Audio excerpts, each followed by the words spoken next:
Fans, hey, this is the I don't even know if we can call it the midpoint, but we are into the project called install AEM boost gauge and triple gauge cluster in Little Red, Baddest Z in the land.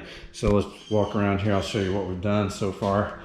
So the most important part, if you see laying right over there on the blanket on the driver's seat, and I put blankets on my Sparkos when I work on the car because I sweat. It's summertime and who wants to get your Sparkos all messed up?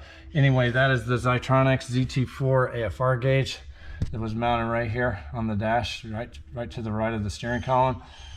That cable is being routed around through the back here behind the head unit, and then over to, I'll have to get the flashlight to show you.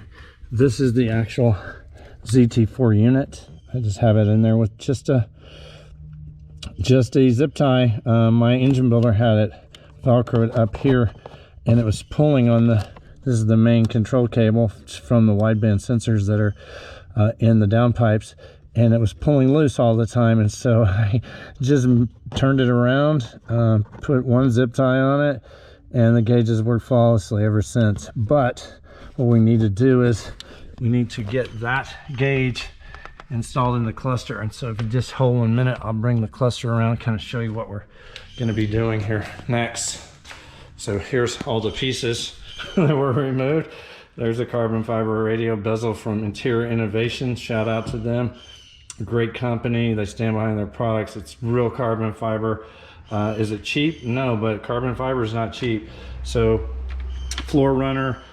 This panel goes underneath the steering wheel, and then this is the kick panel. The fuse box lid is attached to it, and this something like this. So the Zeitronix will go on the lowest pod. The AEM speedo, I like exactly where it is. I've trained myself to just glance with my eye and see the speed instead of looking down at the cluster.